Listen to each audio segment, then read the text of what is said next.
The question I want to answer today is, can you win a Super Bowl with Geno Smith as your starting quarterback? I believe you can win a Super Bowl with Geno Smith as your starting quarterback. As I said earlier, Geno Smith's success was not a fluke. And everyone keeps claiming, oh, the NFL is going to have more film on Geno Smith. He's going to get exposed, not going to be able to duplicate what he did last year. I tend to disagree because people don't look at the other side of the spectrum. Yes, NFL teams now have more film on Geno Smith, and he's put himself back on the map to where teams are going to watch out for him. They're going to game plan for him, and they're probably going to respect him a lot more than they did a couple of years ago. But the thing is, Geno Smith gets the same type of film these other guys get as well.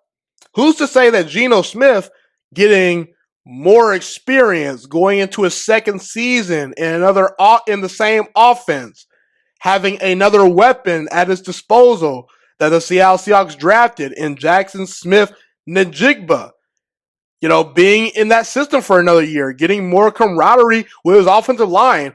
Who's to say that Geno Smith can't get better in his second year in the system?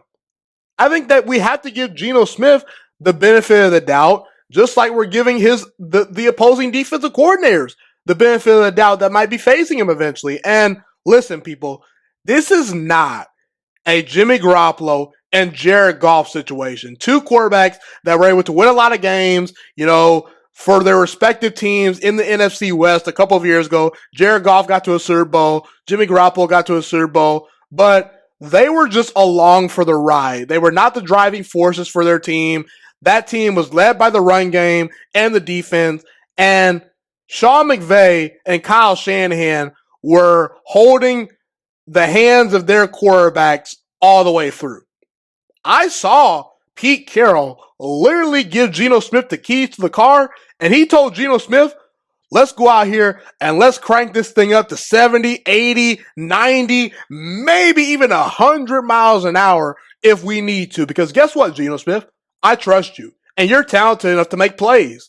And that's what Geno Smith did. He was throwing the football down the field. He was making complex reads and changing plays on the line of scrimmage. He was not having his hand held by Pete Carroll, at least not, throughout the entire season. Maybe early in the season, Pete Carroll kind of held his hand a little bit and said, okay, Geno, this is how we're going to do things. Let's try to see what you do well. What are your strengths? What are your weaknesses? But Geno Smith grew past that point last season at some point, I believe.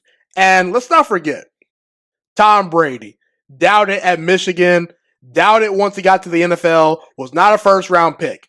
Aaron Rodgers slipped all the way to number 24 in his draft class. 24 selections were made before Aaron Rodgers. Russell Wilson, a former Seattle Seahawk, doubted at NC State, doubted at Wisconsin. How many teams passed on Russell Wilson? I can't even count them off the top of my head. It's so many. He was a third-round pick. Geno Smith, like I said, been doubted, had to work hard, wasn't handed anything. This is not a fluke. I do believe you can go out there and win a Super Bowl with Geno Smith as your starting quarterback because I believe he has the talent and I believe he has the motivation to go out there and try to compete for a Lombardi trophy from here on out. That's how I believe in Geno Smith.